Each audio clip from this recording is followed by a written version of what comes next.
welcome to the Deals and Dollars podcast. It's a real honor to have you on the show. From one of my closer friends from high school making an introduction saying, you got to have Vlad on the podcast. This guy's an absolute monster. I'm glad that you were able to finally make it out. Thanks a lot for having me. I really, really like this show, and this is like a brand new experience for me because I never been in a studio, so I'm really, really pumped. Vlad, I mean, I could probably give the guests a little background, but it would probably be best coming from you. What really stuck out to me about your track record is that you've grown exponentially over the last 3 years from zero to 500 doors. That's very, very, very impressive. But please, can you just kind of tell the guests your story? Yeah, of course. I was a graphic designer, did that for 15 years, found the most amazing job 5 minutes away from my house, and then COVID hit. I got furloughed, and I didn't know where my next paycheck is coming from and what. I didn't even know what was happening. And of course, I got a mortgage, wife, 2 kids, 3 cats. Gotta feed those cats, right? And we didn't know what's gonna happen. So my wife suggested, hey, try to be a real estate agent, right? It doesn't matter what's happening. People need to buy and sell houses, right? So it's pretty safe. And I'm like, I don't know anything about it. The only thing I've done is bought my house with a realtor. That's it. I got nothing. And she's like, it's okay, just try it. So wise woman. Yeah, but I didn't take her advice. Like 4 months have passed because my personality is green. I'm very safe. I don't like to take chances. And she's very red. She's like, come on, let's go. If we're not moving forward, we're falling behind. So come on. I got called back.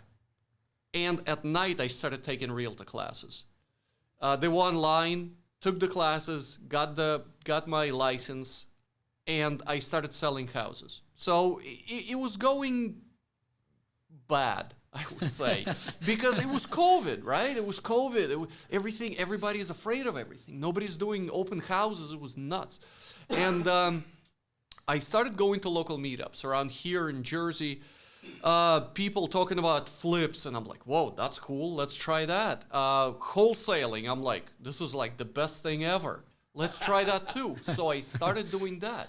But ultimately realized that it's like a hamster in a wheel. You have to constantly call, reach out. If you don't have any flips, you got no cash flow. You got nothing. So what's the solution? Passive income, right? So we got a rental in Cherry Hill.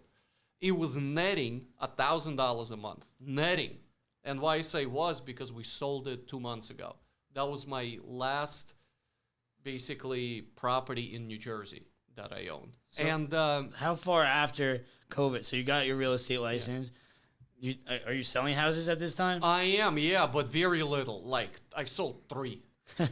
Because, I mean, it's difficult for me to get in. It's not like I can go to open houses, give out cards and stuff like that. Everybody's with masks. It was just weird, right? It was very challenging time. So, and at the same time, I had my W-2.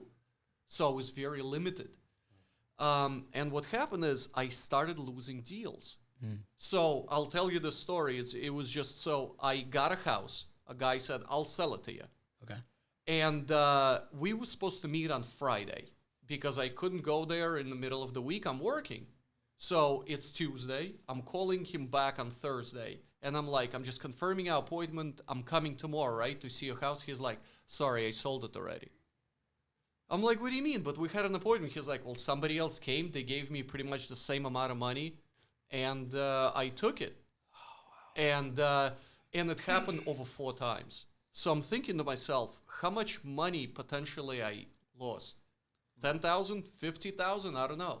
So it was just, I couldn't do it anymore because I just saw so much potential in real estate and all this uncertainty with my W-2.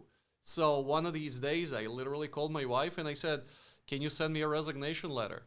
And 2 minutes after it was in my mailbox, I handed it to my supervisor, and that was it.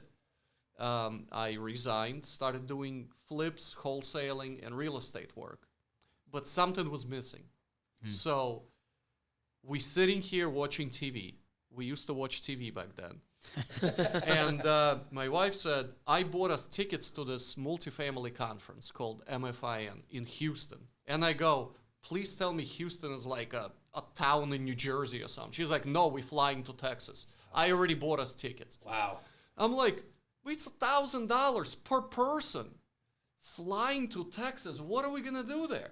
It's just, she was like, we're going. And I'm sitting in Newark Airport, and I'm like, I can't believe we're spending so much money. But you know what happened? That conference really opened my eyes, because I just saw people just like me sitting there. And they're like, oh, we got $2,000, $5,000. Oh, you want if you want some help, here, take my phone number, call me anytime. And I'm like, oh my God, this is unbelievable. This is where I want to be. And everybody's talking about like loan assumptions and subject to and hybrids and things like that, creative structures. You don't have to explain or convince sellers for that. They're offering you this. On the way back, I'm like, what do we need? I'm pumped. I want to be in multifamily. And what we needed was credibility and education. I started interviewing all the mentors out there. And there's a lot. I interviewed about 7 and joined Jake and Gino. It's a multifamily mastermind or community. They're nationwide, and I joined them. And 8 months after, I got my first multifamily deal. Yeah, it's been like drinking out of a fire hose. It's just all this information really coming at you. It's like I didn't know anything. And picture me from single family space, and now we're talking NOIs and IRRs and LOI. I mean, it was just all these things. I didn't know what was going on. So yeah, that's my quick journey, and here we are now. So it's been a lot of fun. Sounds like you got a great wife. Yeah, she's very patient, and she wants us to succeed. She wants to keep moving forward. If we're not moving forward, then we're just falling behind because everybody else is moving forward. And I'm like, well, listen, she's trying to kind of help me and guide me, and she's like, I know this stuff because she dealt with real estate in her W-2. She's like, I'll help you. And the funny thing is, we're sitting at a conference, and and they're speaking on stage, and they're talking about like market cycles and things, and I don't know what it is.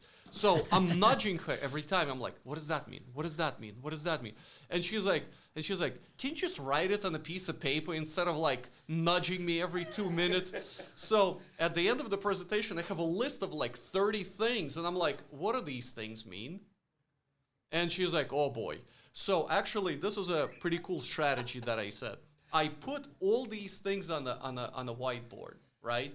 And as I use that terminology and know what they mean, I would erase one, erase another one, erase another one. And if somebody's like, what IRR are you targeting? I'm like, oh boy, I don't even know what it is. So I look at the whiteboard and I see what it is, and I'm like, oh, okay, so now I know what it is. I erase it. And now, of course, my board is completely blank. Now I have other stuff on it, like my goals, my future goals and aspirations. So, yeah. That's amazing. Yeah. What was the first deal you bought? How many units? Where was it? Yeah, well, I was really bold. So we wanted to do 20 units the first year. And we started listening to Cardone's book, right? 10X. So we pumped, we're like, let's 10X this. We're going to get 200 units, 200 doors the very first year. And I go, you know what? I'm going to go for more, one more, 201. But at the end, we got into a deal that was 208 doors. Yeah, it was a syndication in San Antonio. And the funny thing is, they asked me to be an LP in a deal, limited partner. I didn't want to be. Because, listen, I paid a lot of money to be in a mentorship. I knew my stuff. I was confident. And my wife was also. And she's like, we have to be GPs or co-GPs. We can do it. I interviewed with the main sponsors. They liked us. They're like, how much money can you raise? And I'm like, no problem. We'll raise $1 million. And they're like, you sure? This is your first raise. You sure you can raise $1 million? I'm like, yeah. He's like, how about you try for 500,000 and we kind of adjust as we go. I'm like, okay. So I got to be a co-GP, investor relations, and raising capital. And that was a crazy story. It was 5 or 6C deal, right? So I could advertise it. I was blasting it all over internet. I was so happy and excited. I'm like, this is cool. And what happened was not a single person invested with me. Even my friends that I knew for 30 years, they're like, aren't you a graphic designer? What's new in Photoshop? I'm like, guys, I didn't do Photoshop for like years already. But you know what? You have to prove yourself and basically elevate yourself to be an investor.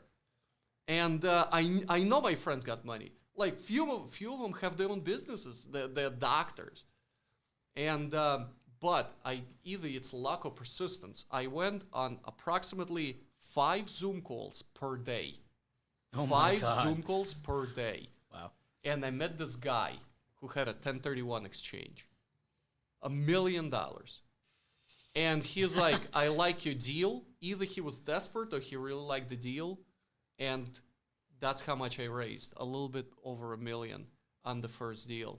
You know, it kind of took off ever since. So that was my very first deal. It was just completely crazy. Dude, you're a character. Yeah. You're awesome. That's amazing. I love that story. You're just fun to listen to. Honestly, I could listen to you all day. Yeah, it's been an adventure, but I'm not limiting myself to just syndications. JVs, that's where it is because you have to build a team first. You know how people go like this? They're like, hey, I'm gonna get the best deal ever, and then the money is gonna come. I'm gonna find the team. I'm like, no. Get the team first. Let's say you get the best deal in, I don't know, Cincinnati. I don't know a single person in Cincinnati. How am I gonna buy this? Who's gonna be my boots on the ground? Do you know your partners? Are you really gonna jump into a deal with a person that you don't even know? I wouldn't. Like all my partners, I vetted them for 8 months. I know their wives. We hung out many times. I know how much they're worth. So, because technically, if we're buying something, I want to know if we can put the money down, right? Earnest money deposit, or at least how liquid they are. So, and in addition, I ask them, how much can you raise? Can you raise 500,000? Okay, you 500, I'm 500, then we can raise only $1 million, for example, right? Between 2 people. So why are we looking at deals that have like $5 million raise? We can't buy them anyway, right? So I had to vet my partners and really be hyper focused on a market. That's why I buy in Texas, Dallas, Houston, Kansas City, Carolinas, because I know my partners, I trust them. I know them from Jake and Gino for nearly 2 years now, 1.5 years, and that's how it went. And instead of relying on them, I tried going direct to seller. Because, I mean, I'm a realtor, right? I get rejected 100 times a day, cold calling. I'm like, well, let me try cold calling, I don't know, Florida, for example. But I didn't know how to cold call multifamily. So this is what I've done. This is You just go for it. You're just going. The thing is, I didn't want to make a fool out of myself. So I was calling like Nebraska just to get my reps in, right? Yeah. So the first person's like, "What? How much? What's the cap rate are you paying?" I'm like, "Oh boy, I don't even know what to say." So I write down all the objections on a piece of paper, and after like 50 calls, I'm calling Kansas City, and they're like, "What cap rate are you buying?" "Oh, no problem. I'll tell you the cap rate." So I already knew all the objections because I called Nebraska. Who cares if I crash and burn? It's not my market. I don't care. Yeah. I did the same thing with brokers. I was calling brokers, crashed and burned.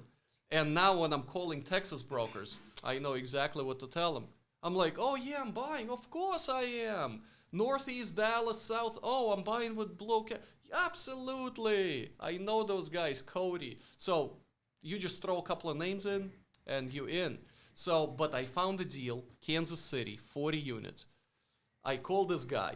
This was a fake call or like a real call? No, I thought Were it you was... still practicing at this point? I and you am, stumbled? yeah. And I stumbled upon it accidentally. That's awesome. So I called the guy, and he's like, well, I got an accent. I'm calling from Jersey number, Kansas City. The guy's like 70 years old. He didn't believe me. And he's like, you fake. I'm blocking you. And he did block me. I got a Google phone, calling him from a Google Voice number. And I'm like, listen, I'm real. What do you need to see from me to show that I'm a real buyer? And he's like, well, if you're a real buyer, why don't you meet me tomorrow at 10 a.m. in this restaurant? I'm like, oh boy, here we go. You know what? I'm not going to be able to meet you, but my partner will. Because by then, I already established my team and I knew. So I'm calling Joe right away. And I'm like, Joe, he lives in Kansas City for like 20 years. Joe, this is the deal. It's awesome. Look at the numbers. $50K per door in Kansas City. It's great. The guy is really old, the owner. He wants to sell. Why don't you go meet him? He's like, no problem. So next day, 10, 11, 12 rolls around. Joe calls me. He goes, we buying it. I'm like, what do you mean we're buying it? Did we send an LOI? He's like, no, he just shook my hand. And I'm like, how there's no paperwork? He's like, his only thing was he needed to sell to a local person. If it was you, because you're from New York, New Jersey, whatever, he wouldn't sell it to you because he wants this property to be owned by somebody who is in the community, who's not gonna just like use it for, I don't know, to kind of flip and sell or something. He wants his roots. He put a lot of work into it, and he's like, I wouldn't sell it to your partner if it wasn't for you. And we bought it in December, and it's 100% occupied. We've been running it, and it's awesome. The rents, oh my God, he didn't hike up the rents in like 15 years. The rents are like $500 per door. Market rent is $900. And we thinking we're gonna hike it up a little bit, let's say like 20%. And people will move out. We're gonna do our renovations, and then we're gonna bring it up to market rent. Guess Nobody what? left. Not a single person left. Nobody left. Nobody.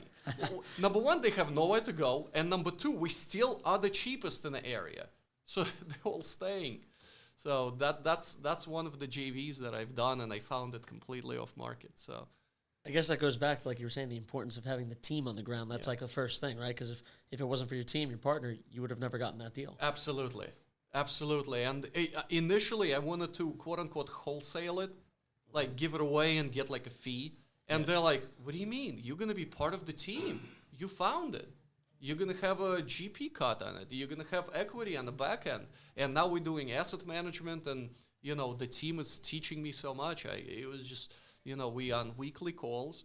And like, for example, since we can't do the interiors, we are painting, doing signage, rebranding, removing some trees because they've been damaging the foundation, doing laundry, stuff like that. It's been so much education, you have no idea, but just me finding that deal. So That's absolutely amazing. yeah. My two takeaways so far, or I guess I have three. One, you're just gonna go for it. Yeah, Like you gotta go. you're not worried to look like a fool or whatever. You're good with going for it. Two, you're like a sponge. You're just learning as much as you humanly can. You're writing things down. You're getting definitions. You're putting them on the board. And then three, you have good people around you, or you're good at finding good people to put around you. Yeah.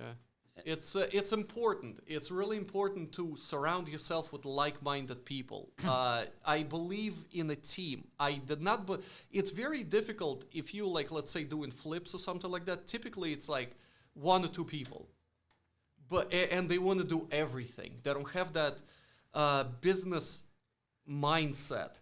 But you're a business person, right? You're not going to see Jeff Bezos driving a truck, right? He's a business person. He has people for that. So the same thing here. Each person does its own thing, and you are hyper-focused on this.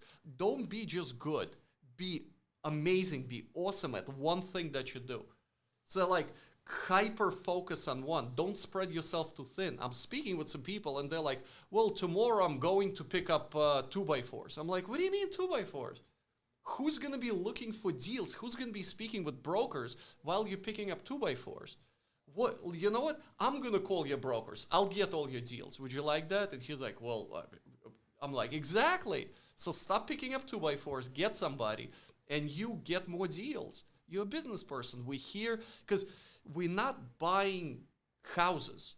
We're buying failing businesses, increasing its value, and flipping them in 5 years or refining a few times. Because our goal with JVs, hold them for 10 years, 15 years.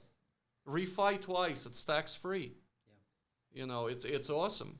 And of course, depreciate, you know, cost segregate everything, you know, and, you know, keep all the profits. And then obviously it's going to be some recapture, but ultimately it's tax free.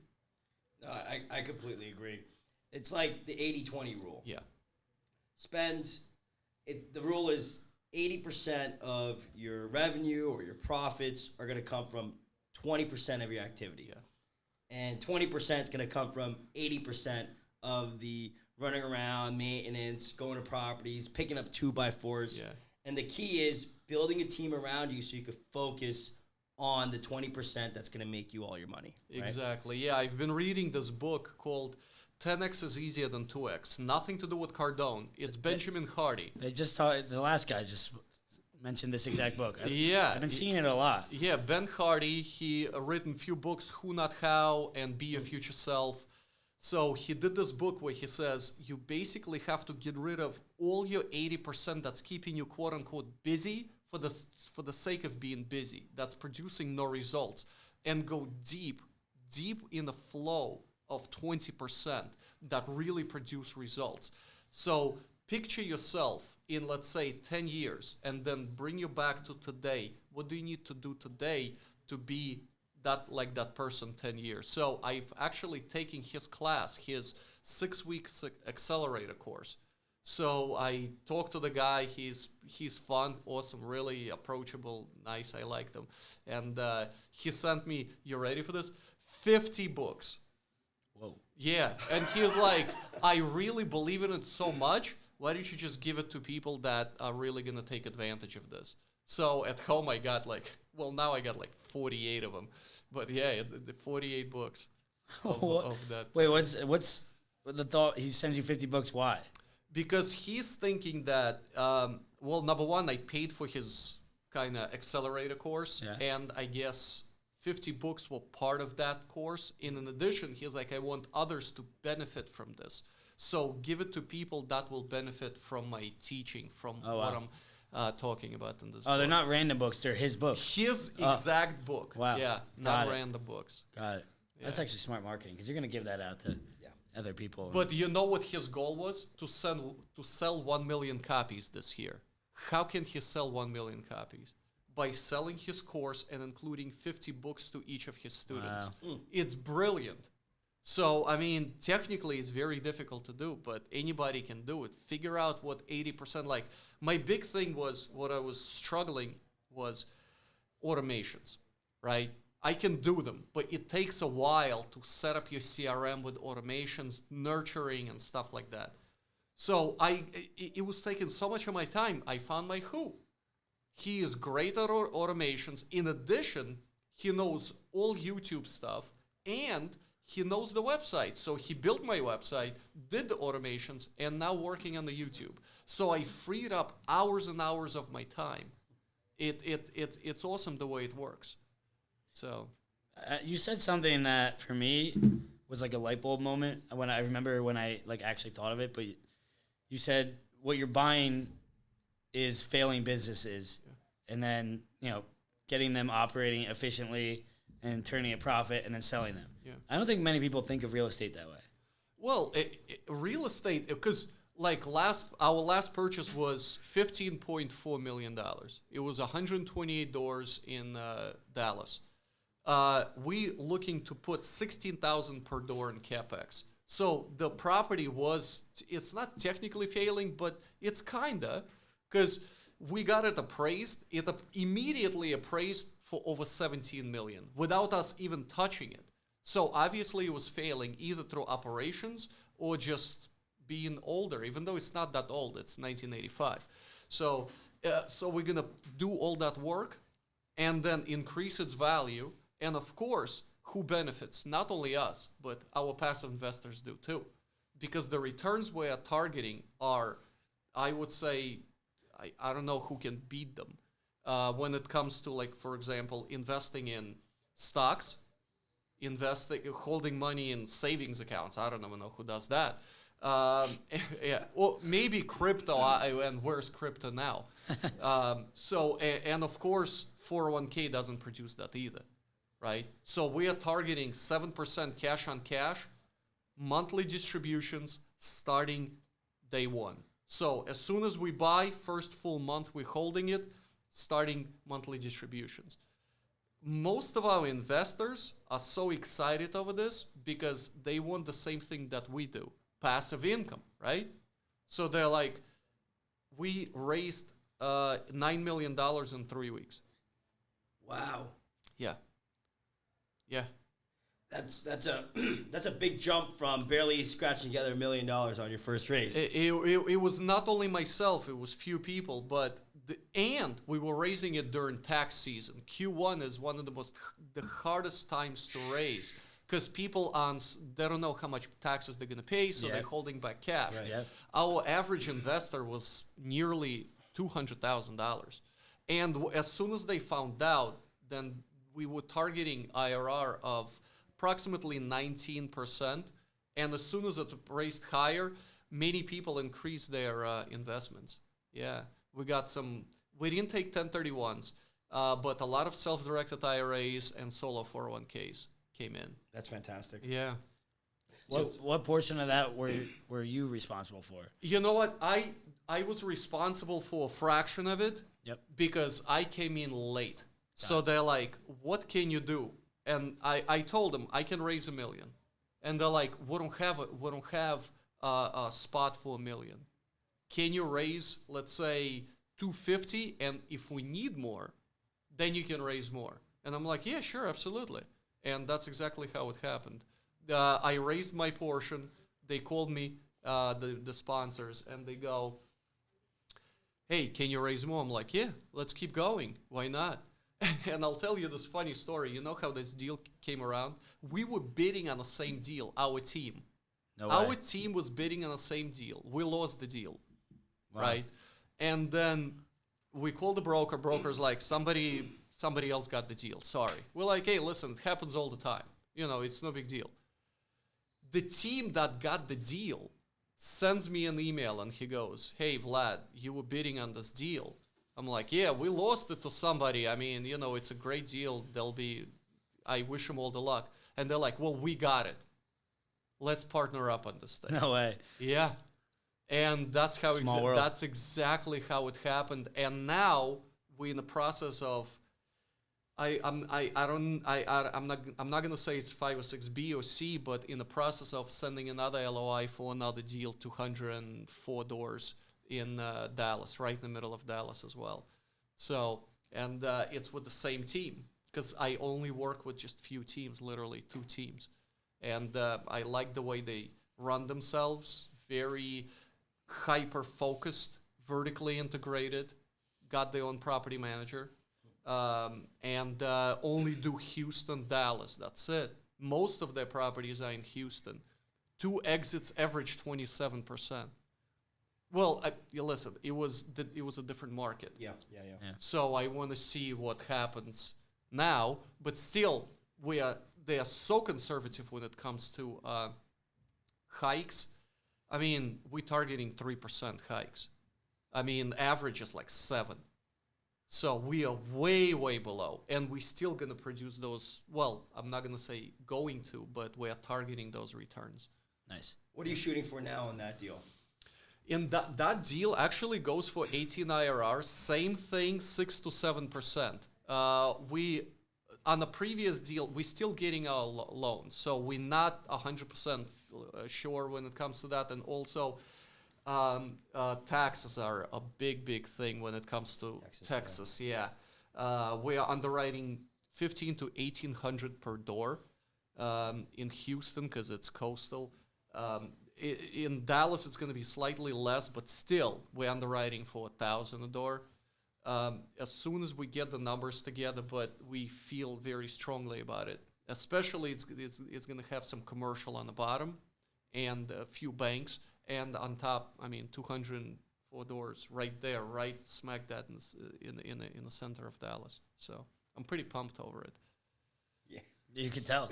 Yeah, no, because it's so exciting, like one of the previous deals we've done, it was in Dallas, 419 doors, and the cool thing is that we got a loan assumption of 2.9%. We closed it in November. 2.9%. This past November. This past November. That's amazing. Yeah. And So for people that know, rates are like what, 7, 6, 7. Yeah, so mid sixes. Yeah. Fanny's at like 5.66. Yeah. Yeah, exactly. Right. 5.6 to 6. Right. But that one's 2.9. Yeah. So because the That market was makes the deal. it was That could huge. make a deal that doesn't work. Yeah, absolutely. And everything was on an upswing. The previous owner exceeded the expectations, sold it 2 years earlier, and that's how we assumed the loan. We brought some pref equity in. They're going to have some, first dibs on the profits. But, 2.9%, it's unheard of. What's pref look like today? You know what? On that deal, it was... it's a big deal, so we're going to give them up to, I believe, 12, and then they being cut off. So for the audience, I guess there's different tranches of equity that could be invested. It could be preferred equity, it could be common, sometimes mezz, right? Can you kind of just explain the differences? Yeah, mezz, typically your main lender will not allow mezz. Especially now. But you can have another equity coming in and working on a deal. The way it works is this. So the main debt is Freddie. So they call all the shots. The second in our case, it was that pref equity. If we don't perform, they will take over as GPs. They're going to kick us out. So they can't really foreclose on us because that's first guy's responsibilities. So they're just literally going to kick us out and run the thing. So that's the way it's structured because the main lender will not allow a pref to come in and, undercut them because, Freddie doesn't want to lose money. Right. So they're going to take over. So they gave us $30 million. Wow. Yeah. And then we raised 9. And the cool thing is that I'll give you another one. This is really cool. In order to close the deal quickly, we had to get basically a hard money lender. Okay. Yeah. So he, really great guy, really liquid. He gave us $9 million in a week. Yeah, I know. It's pretty cool. And then we had to pay him back. So we closed in November, and we were raising for 2 months. We raised $9 million and paid him back. What were the terms of the hard money? Before you go into that, so the pref is senior to common, right? It's subordinate to the first lien lender, Freddie Mac, right? So you have your mortgage, then you have your pref investor, which is typically a lower return than your common equity because it's a little bit safer. And then you have your common equity, which is, most people that are really participating in the upside of the deal, the returns look a lot better. They're getting tax benefits, et cetera. So it's just you're getting risk-adjusted returns based on what part of the capital stack you're investing in. Absolutely. And I'm guessing that on that last million coming in within a week, I'm sure everybody was... It was $6 million. So we got $6 million in 1 week. You ready for the rate?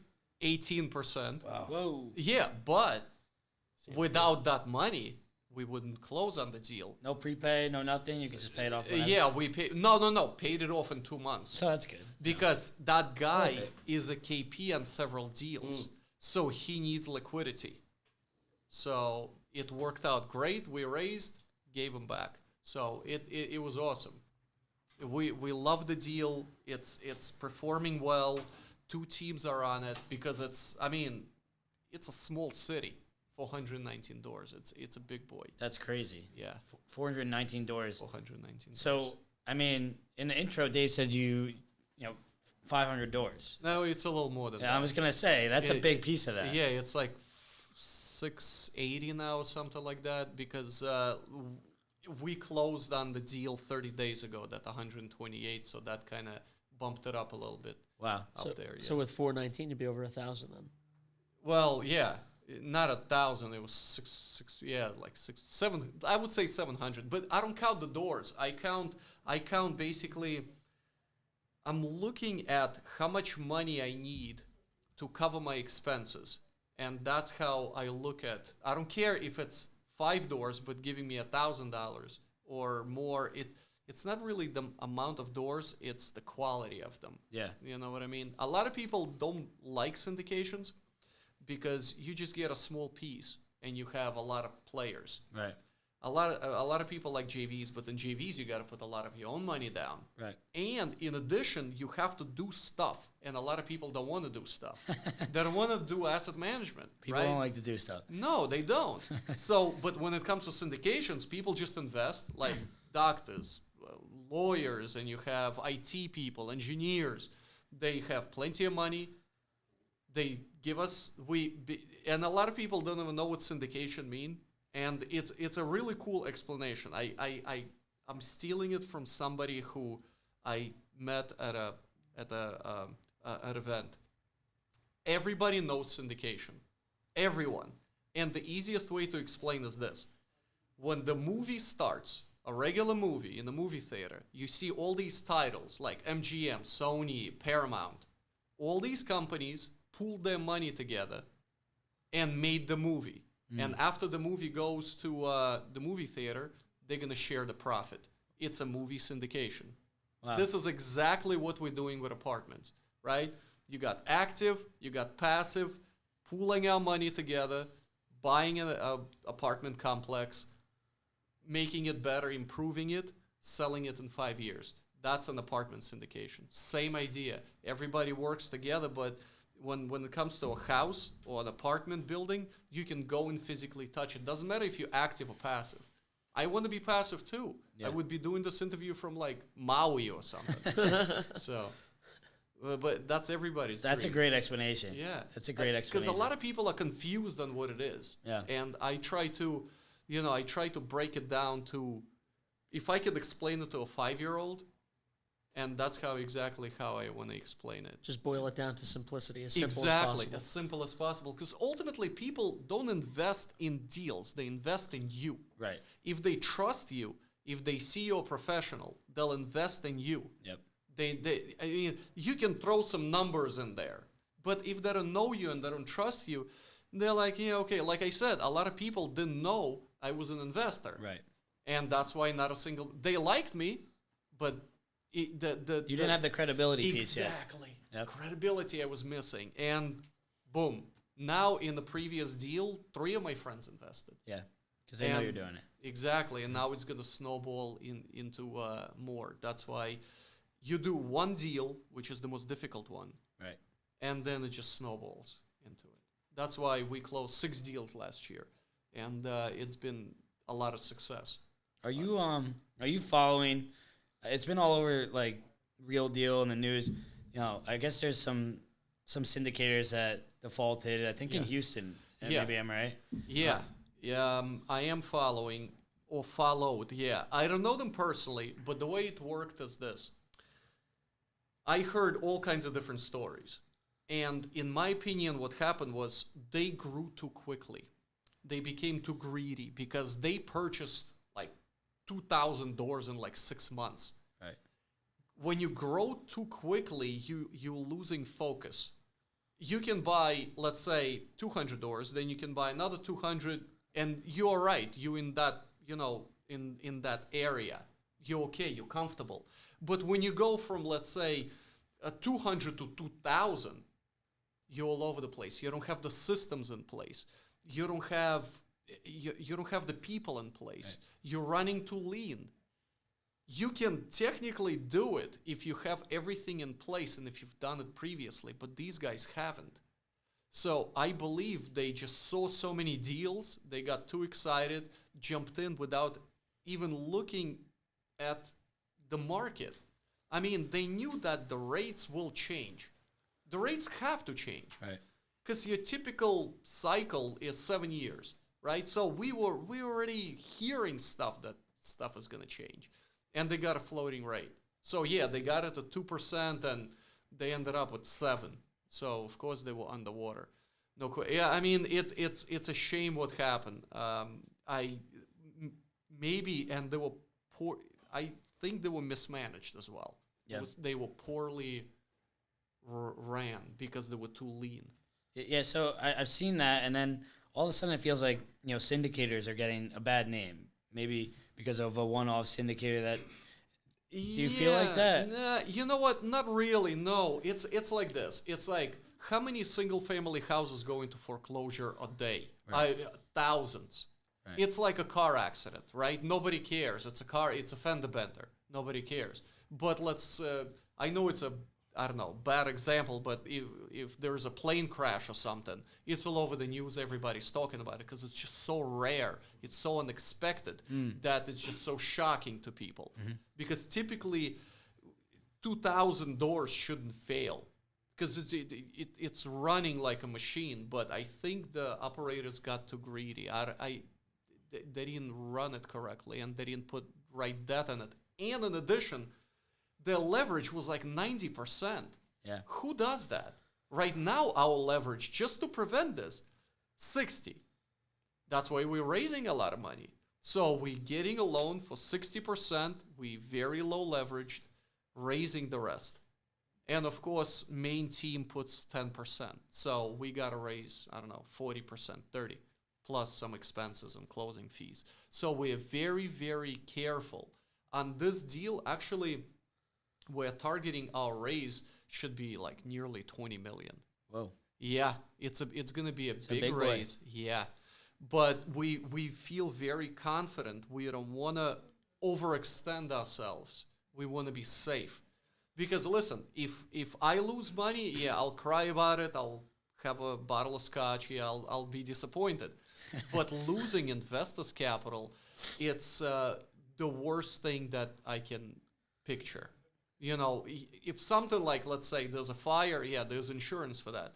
But losing investors' capital and those people that lost 2,000 doors, they'll never be in this business because their reputation is tarnished. It takes years to get your reputation, and it takes one stupid thing to just destroy it completely. So just be very genuine, be honest, over-communicate. If something goes bad, it happens all the time. Hey, listen, you invest money in 401k, right? Where is it now? It's all the way on the bottom. People are buying crypto at 50,000 per Bitcoin. Now it's, 30. So people lost half of it. I mean, people lose money, yeah. But technically, if the real estate moves up and down, I don't care. As long as my cash flow, as long as it's cash flowing and I get my cash flow, that's all I care for.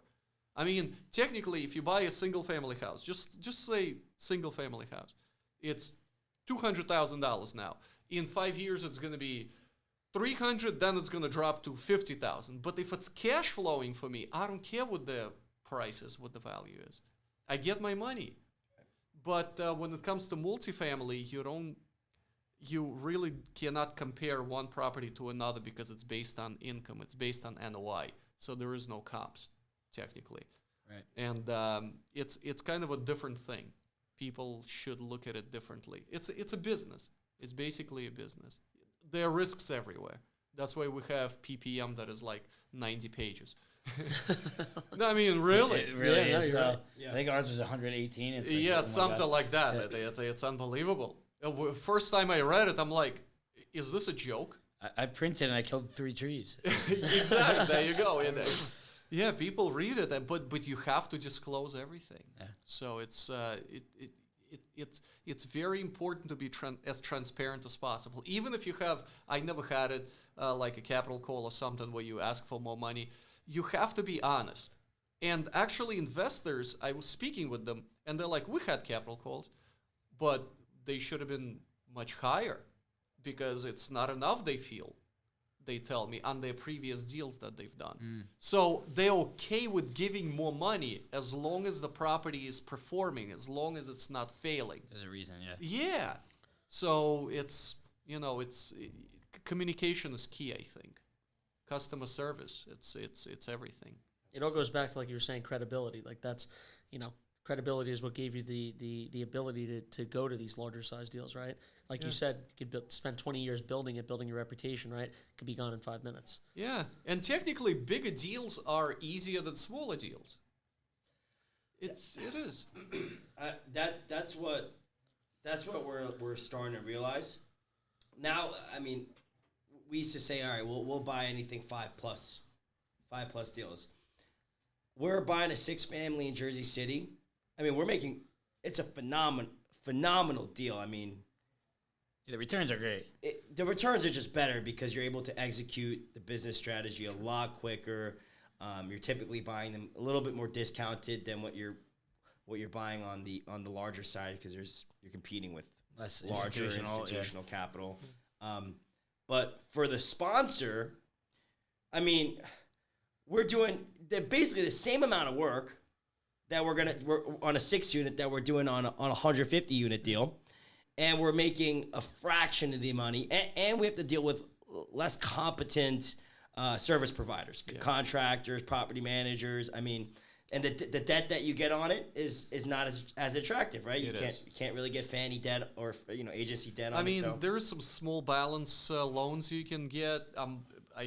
I know they're higher. I don't know the exact number. I know it's higher than like 5.6%. Yeah, we're doing a refi at $1 million with Fannie. It's 6.2. Yeah, 6.25. Yeah, we're looking at 5.5. For some Fannie deals, you get like a 70 basis point hit. For deals, I think it's under $1 million or $1 million. I think it's under 2. Or you're right. It's under $2 million. You get a 70 basis point hit to the rate. Now, in this deal's case, I think you got like a 50 basis point.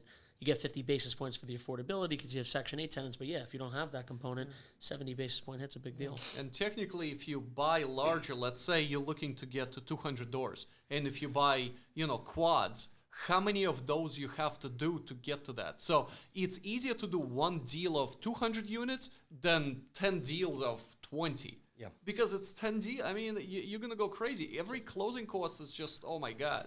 10 appraisals, 10 titles, 10 COs. And you got to manage all 10 projects. And it's 10 different roofs. They in different locations. Yep. Property management, what you underwriting? 10%? I'm underwriting 3. Right. So, I got to pay their salary, but at the same time, the larger the project, the smaller property manager takes. So it's, in my opinion, it's just easier to manage. And you have such a large team that covers everything, and you have more flexibility. So I found that, we have 30 doors, student housing. Now we're actually exploring midterm rentals, traveling nurses. And don't ask me, we're still doing investigation if it's worth it. We're not doing Airbnbs. It's in Boone, North Carolina. It's right by the medical center. Yeah. Nice. And we want to know if it's possible to do midterm rentals. It's great the way it's structured, right? You have much higher rent. The minus is you got to furnish it, but who lives there? Professionals. They're not going to destroy it. They're going to take care of it, and they're going to keep on going. You can pre-lease like 3 months ahead. So there's so many ways to do to make money in real estate. I'll tell you what, I love mid and short-term rentals. Yeah.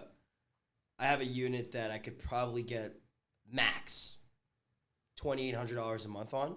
Yeah. That I this month collecting $6,200 on. There you go. Right, it's a drastic difference to your NOI. You got such an awesome story. It's actually inspirational to me. When I first got started, 19, I was listening to Bigger Pockets, and I would be looking for podcasts like this because it gave me the strength to go out and chase my goals. Yeah. You went from 0 to 500 in a 3-year time. We actually discovered it's more like 700. It's closer to 700. Yeah. Well, even better. Or 7, right? So 0 to 700 in 3 years, man. That's an incredible. 2 years. Oh. Don't sell him short, okay? Well, the reason why I say is because when I went, like, let's say, a full-time multifamily, that's when I count. That's when I joined Jake and Gino, and that's when I started. Before that, I was doing flips and wholesale stuff like that. But yeah, it's been an adventure for sure. But I'm hyper focused only on apartments. I don't wanna spread myself too thin. I don't want to do RV storage or anything like that. They're awesome. I just, like my team right now doing ground up development in Georgetown, Texas. I'm like, hey guys, do it yourself. I'm staying out of it. I don't feel comfortable. Smart. I mean, there's profit in them. Absolutely. It's not me. It's not my thing. Right. I need, what's basic human need, right? Food, clothing, apartments. People have to live somewhere. They have no choice, right? If something changes, some regulation change, boom, the build stops. Like my friend, he invested in ground up development. Took him 3 years to get it started. Something happened. 5 years, he didn't even get his money back. I don't like that. I'm sure the return will be there. You just gotta wait longer. But I just like my apartments because everybody needs it now, especially the spread. And I saw this. Neil Bauer he is a numbers genius. So he said, in order to buy a house, before you needed $50,000. Now you need 80. And to rent, it's the biggest spread between the renters and the buyers. So it's a total renter market. It's cheaper to rent than to buy. Right. Absolutely. Yeah. Yeah, A lot of people significantly cheaper, which it hasn't been that. No, people cannot buy. So it's a lot of fun though. And my advice is to people that want to try this, you can try to be an LP, see if it works for you, right? So if the returns work, if you want to be in it, try to be an LP. It's perfectly okay. But make sure you vet them. You speak with people. You Google them. Speak with others. Just give me a call and be like, hey, Vlad, do you know this guy? Or do you know this person? And in 99% of the cases, I will, because it's a tiny community. Yep. Incredibly tiny community. Yep. I'll tell you the story. I'll be quick. So I was speaking at an event. I'm hosting a panel, right? Here in Hilton Hotel, in front of 200 people. And we're talking about creative financing, right? And I'm speaking with Matt Puccini, who happened to written a few books, and he's also in multifamily. He has like 5,000 doors. So we're talking about acquisitions and how to buy stuff. And he's like, well, right now you can do loan assumptions. And he's like, and this is him talking, and I'm just sitting there listening. And he goes, we just sold our building. It was a loan assumption. And we finished our plan 3 years early. And we sold it to another team. And it's Northeast Dallas, 419 doors. And he continues talking. And I'm like, hey, Matt. And everybody just gets quiet. And they're like, I'm interrupting the main guy. I'm like, are you talking about McCallum Communities? And he's like, yeah, how'd you know? I'm like, because we bought it. Wow. What? The whole audience just dropped. Their jaws are just... And somebody even started screaming like, oh, that was planned. I'm like, it wasn't. I didn't know Matt was going to be here to begin with. And I didn't know what he has. I don't know. Out of 8,000 doors, what are the chances that he sold 400 to us? Crazy. Absolutely crazy. That's how small of a world That's this the 2% is. loan you were talking about, 2.7 or whatever. 2.9%. 2.9. Yeah, that's the one. Wow. It's just that's crazy. Yeah, it's just unbelievable. So it's a lot of fun. And so try to be an LP. The easiest way to get in, raise capital. Easiest way to get in a syndication. Yeah. Try to raise capital. But the most important thing that people should really try or do, if I would go back 20 years, I wish I would start real estate 20 years ago, but mostly sales and negotiation. Because your whole life is sales. You're selling yourself all the time. To your wife, to your kids, to your dog, to everyone. Forget about like car sales or anything. But to really listen to a person and understand what they need and selling an idea or helping, it's all sales and negotiation. People don't get taught this. In college, I don't know, I didn't see sales and negotiation classes. No. So these are the things that you should be learning, in my opinion, if you want to be here. Because technically everything is negotiable, right? I'll give you an example. So this guy moved 1031 $1 million, and let's say he gets like 6%. He goes, well, since I'm bringing $1 million, I want 8%. He actually got 8%. Well, it was a little more in-depth negotiation, but he got it. He asked for it. He asked for it. Most people were like, oh, okay, well, it's 6, that's 6. Yeah, I'll take it. But he got more. And that 2% out of the purchase price is like, I don't know, nearly $100,000 extra. So picture if you don't ask, you lose $100,000. Right. He asked. The squeaky wheel gets to lube. Yeah. Yes. And people are missing this. So negotiations and sales, go for it. And most important thing is mindset. Be positive. Be out there. Don't be like, oh my God, this is horrible. Don't say that. It happened for you so you can learn, not to you so you can be just like beaten down. Everything happens. It's a learning experience. If you learn something from it, there you go. You're better off than you're not the person that you were yesterday. Just forget about it. Move on. You don't see all the failures, like 100 failures. You see only 5% what's on top of it, right? That's the success. You don't see, that you've fallen down 100 times. So just go for it. Vlad, I feel more positive just talking to you. Yeah, There you go. me too. No, you're a true inspiration, Vlad. Truly, truly awesome story. Thank you so much for coming on the podcast and just sharing your story with our audience.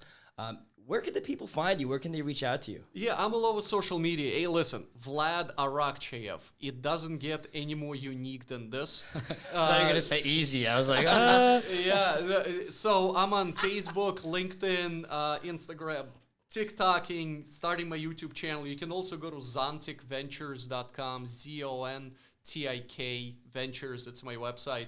Listen, you can speak with me there. You can schedule a phone call or even subscribe to my newsletter. And I promise, my newsletter is not like 50 pages of stuff. I literally have 2 pictures and two like small subject lines. That's it. And on the bottom, I have a recommendation for a podcast and a book that I read. Not with me, just whatever I read. I thought it was really, really cool. awesome. And that's it. Because and I'm glad you said awesome, because my subject line says, check out this awesome newsletter. I mean, because I'll be brief at this. Look, so I get a lot of newsletters, and they're just depressing, man. They're like, oh, this is failing. Banks are failing. This is going down there. Everything is dropping. Forget about the stuff. You get all this negativity. That's why I don't listen to the news. It's toxic. It's negative. You got to bring yourself up and be positive. Get that positive energy out there into the world, and it'll come back to you tenfold. So even my newsletter is positive. I skip all this negative nonsense, and I'm like, look, this is awesome. People are building this beautiful building in Texas. Look at this. They're moving this Tesla factory. Check this out. It's great, isn't it? All this business is coming in from China and other places. It's great. We're growing. And check out this podcast too. So, it's exciting. And, all like educational stuff like that. So I'm trying to be as upbeat and as positive as possible. Love it. Vlad, I love you, bro. Thank you so much for coming on. This has been an absolute pleasure. I think this goes down as definitely one of my favorite podcasts. 100%, without a doubt, no questions asked. Thanks for inviting me. It's the studio. I got the lights and cameras and everything. So. All right, brother. Good stuff. Thank you. It's a wrap. Thank you so much.